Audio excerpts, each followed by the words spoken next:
and welcome back to the book. It's time to relax and listen to some of the finest literature ever written in English. Today we are starting A Christmas Carol by Charles Dickens. Published in 1843, it's one of the most popular novels on the planet. If you're ready, then I'll begin. Stave 1. Marley's Ghost. Marley was dead, to begin with.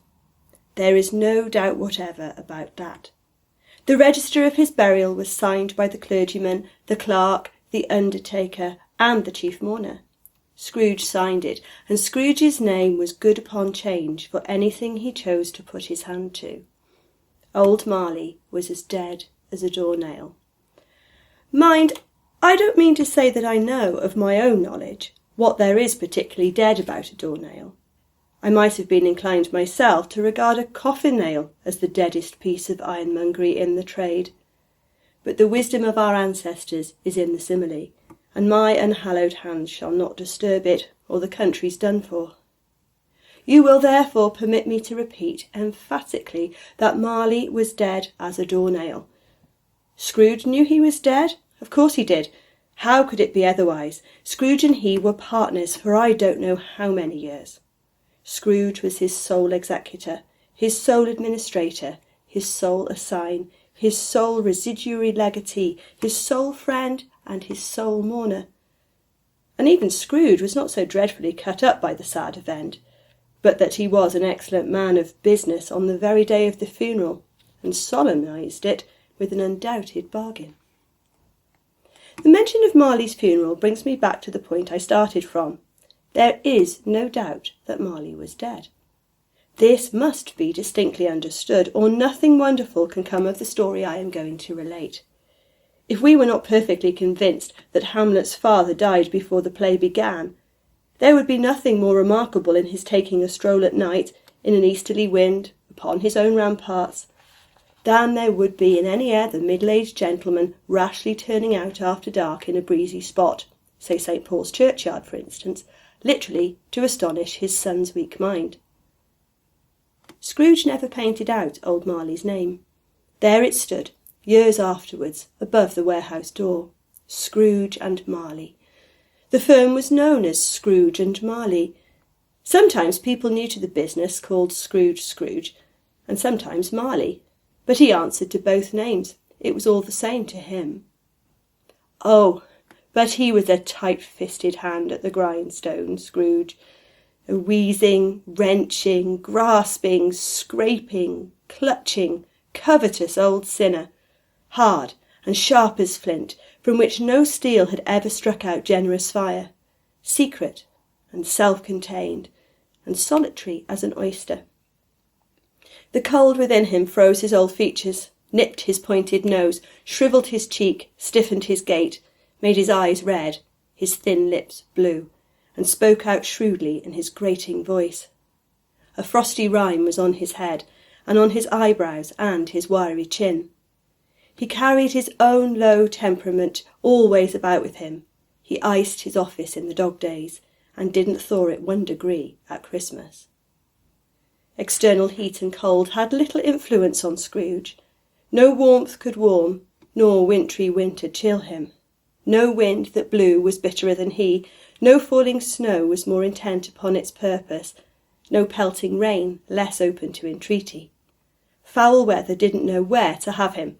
The heaviest rain, and hail, and sleet, and snow could boast of the advantage over him in only one respect.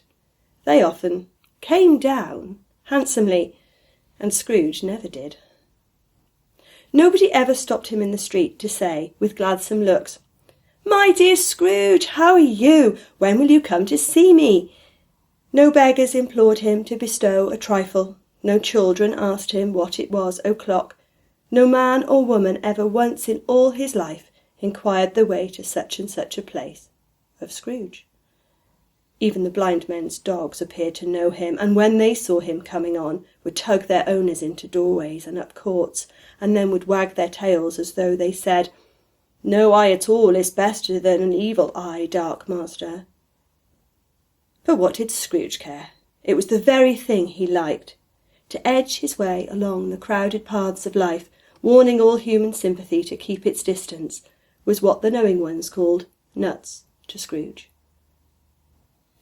Once upon a time, of all the good days in the year, on Christmas Eve, old Scrooge sat busy in his counting-house.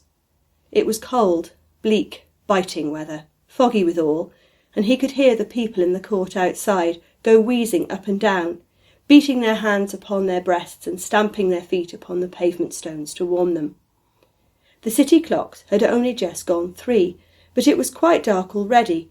It had not been light all day, and candles were flaring in the windows of the neighbouring offices, like ruddy smears upon the palpable brown air.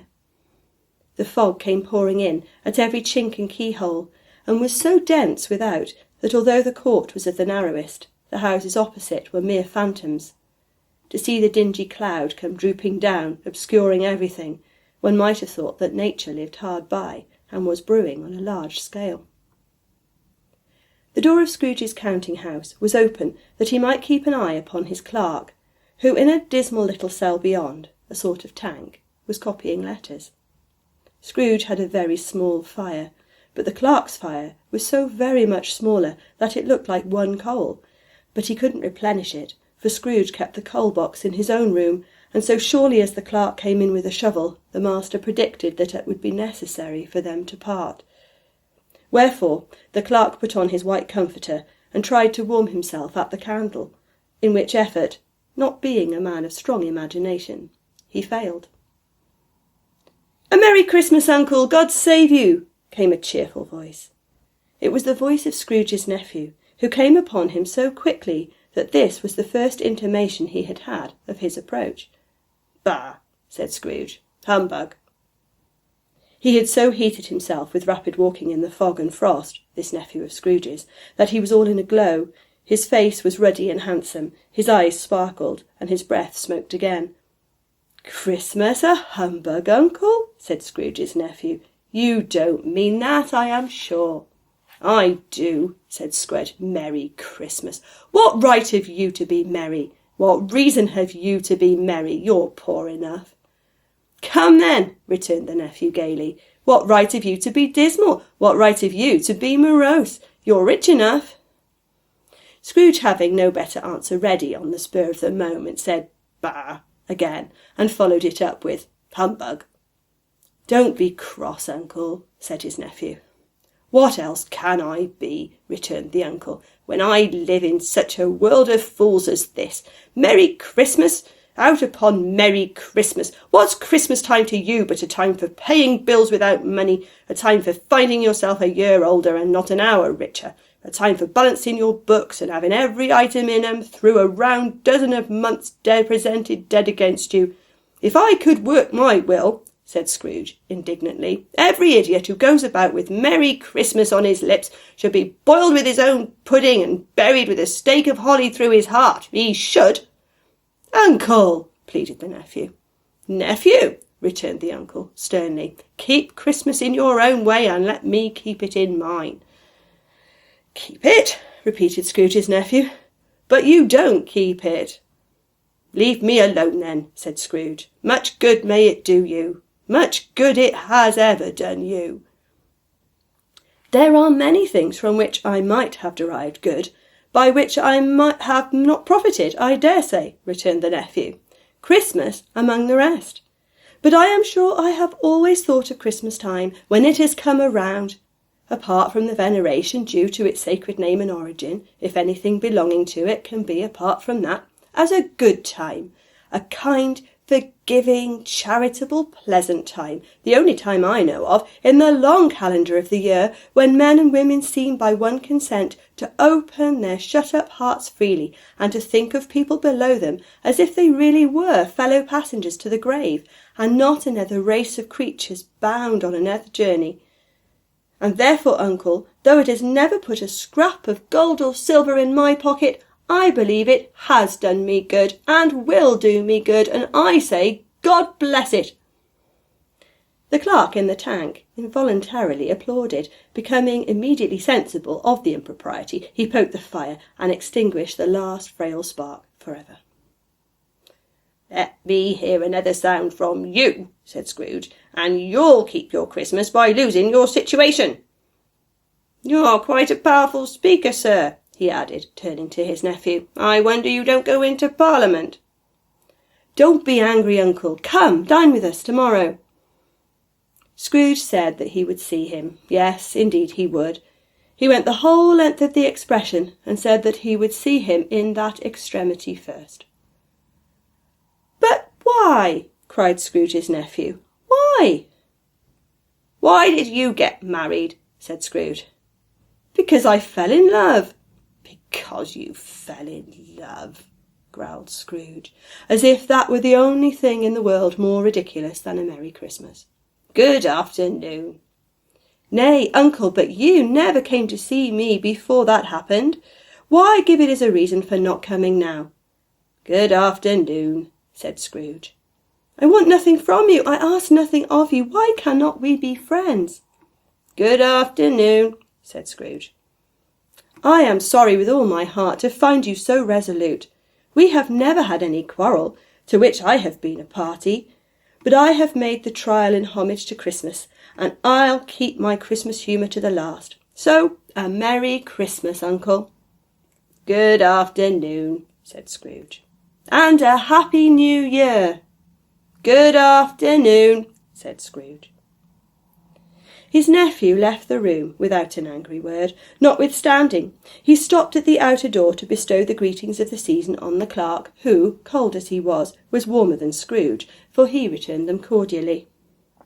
"There's another fellow," muttered Scrooge, who overheard him. "My clerk, with 15 shillings a week, and a wife and a family, talking about a Merry Christmas. I'll retire to Bedlam." This lunatic, in letting Scrooge's nephew out, had let 2 other people in. They were portly gentlemen, pleasant to behold, and now stood with their hats off in Scrooge's office. They had books and papers in their hands, and bowed to him. "Scrooge and Marley's, I believe," said one of the gentlemen, referring to his list. "Have I the pleasure of addressing Mr. Scrooge or Mr. Marley?" "Mr. Marley has been dead these 7 years," Scrooge replied. "He died 7 years ago this very night." "We have no doubt his liberality is well represented by his surviving partner," said the gentleman, presenting his credentials. It certainly was, for they had been 2 kindred spirits. At the ominous word liberality, Scrooge frowned and shook his head and handed the credentials back. "At this festive season of the year, Mr. Scrooge," said the gentleman, taking up a pen, "it is more than usually desirable that we should make some slight provision for the poor and destitute, who suffer greatly at this present time. Many thousands are in want of common necessities. Hundreds of thousands are in want of common comforts, sir." "Are there no prisons?" asked Scrooge. "Plenty of prisons," said the gentleman, laying down the pen again. "And the union workhouses?" demanded Scrooge. "Are they still in operation?" "They are, still," returned the gentleman. "I wish I could say they were not." "The treadmill and the poor law are in full vigour, then?" said Scrooge. "Both very busy, sir." "Oh, I was afraid from what you said at first that something had occurred to stop them in their useful course," said Scrooge. "I'm very glad to hear it." "Under the impression that they scarcely furnish Christian cheer of mind or body to the multitude," returned the gentleman, "a few of us are endeavouring to raise a fund to buy the poor some meat and drink and means of warmth. We chose this time because it is a time of all others when want is keenly felt and abundance rejoices. What shall I put you down for?" "Nothing," Scrooge replied. "You wish to be anonymous?" "I wish to be left alone," said Scrooge. "Since you ask me what I wish, gentlemen, that is my answer. I don't make merry myself at Christmas, and I can't afford to make idle people merry. I help to support the establishments I have mentioned. They cost enough, and those who are badly off must go there." "Many can't go there, and many would rather die." "If they would rather die," said Scrooge, "they had better do it, and decrease the surplus population. Besides, excuse me, I don't know that." "But you might know it," observed the gentleman. "It's not my business," Scrooge returned. "It's enough for a man to understand his own business and not to interfere with other people's. Mine occupies me constantly. Good afternoon, gentlemen." Seeing clearly that it would be useless to pursue their point, the gentlemen withdrew. Scrooge resumed his labours with an improved opinion of himself and in a more facetious temper than was usual with him. Meanwhile, the fog and darkness thickened so that people ran about with flaring links, proffering their services to go before horses in carriages and conduct them on their way. The ancient tower of a church, whose gruff old bell was always peeping slyly down at Scrooge out of a Gothic window in the wall, became invisible, and struck the hours and quarters in the clouds, with tremulous vibrations afterwards, as if its teeth were chattering in its frozen head up there. The cold became intense. In the main street, at the corner of the court, some labourers were repairing the gas pipes, and had lighted a great fire in a brazier, round which a party of ragged men and boys were gathered, warming their hands and winking their eyes before the blaze in rapture. The water plug, being left in solitude, its overflowing sullenly congealed, and turned to misanthropic ice. The brightness of the shops, where holly sprigs and berries crackled in the lamp heat of the windows, made pale faces ruddy as they passed. Poulterers and grocers' trades became a splendid joke, a glorious pageant with which it was next to impossible to believe that such dull principles as bargain and sale had anything to do. The Lord Mayor, in his stronghold of the mighty mansion house, gave orders to his 50 cooks and butlers to keep Christmas as a Lord Mayor's household should, and even the little tailor, whom he had fined 5 shillings on the previous Monday for being drunk and bloodthirsty in the streets, stirred up tomorrow's pudding in his garret, while his lean wife and the baby sallied out to buy the beef. Foggier yet, and colder, piercing, searching, biting cold.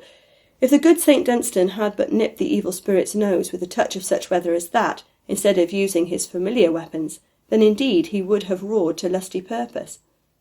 The owner of one scant young nose, gnawed and mumbled by the hungry cold as bones are gnawed by dogs, stooped down at Scrooge's keyhole to regale him with a Christmas carol, but at the sound of "God bless you, merry gentlemen, may nothing you dismay," Scrooge seized the ruler with such energy of action that the singer fled in terror, leaving the keyhole to the fog and even more congenial frost.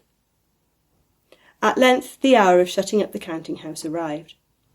With an ill will, Scrooge dismounted from his stool and tacitly admitted the fact to the expectant clerk in the tank, who instantly snuffed his candle out and put on his hat. "You'll want all day tomorrow, I suppose," said Scrooge. "If quite convenient, sir." "It's not convenient," said Scrooge, "and it's not fair. If I was to stop half a crown for it, you'd think yourself ill-used, I'll be bound." The clerk smiled faintly. "And yet," said Scrooge, "you don't think me ill-used when I pay a day's wages for no work." The clerk observed that it was only once a year. "A poor excuse for picking a man's pocket every 25th of December," said Scrooge, buttoning his greatcoat to the chin. "But I suppose you must have the whole day. Be here all the earlier next morning." The clerk promised that he would, and Scrooge walked out with a growl.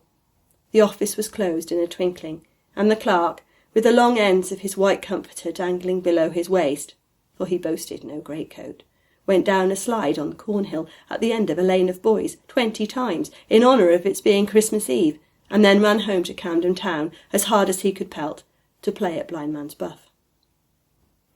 Scrooge took his melancholy dinner in his usual melancholy tavern, and having read all the newspapers, and beguiled the rest of the evening with his banker's book, went home to bed. He lived in chambers which had once belonged to his deceased partner. They were a gloomy set of rooms, in a lowering pile of building up a yard, where it had so little business to be that one could scarcely help fancying it must have run there when it was a young house playing at hide-and-seek with other houses, and had forgotten the way out again. It was old enough now, and dreary enough, for nobody lived in it but Scrooge, the other rooms being all let out as offices. The yard was so dark that even Scrooge, who knew its every stone, was fain to grope with his hands. The fog and frost so hung about the black old gateway of the house that it seemed as if the genius of the weather sat in mournful meditation on the threshold. Now, It is a fact that there was nothing at all particular about the knocker on the door, except that it was very large. It is also a fact that Scrooge had seen it night and morning during his whole residence in that place.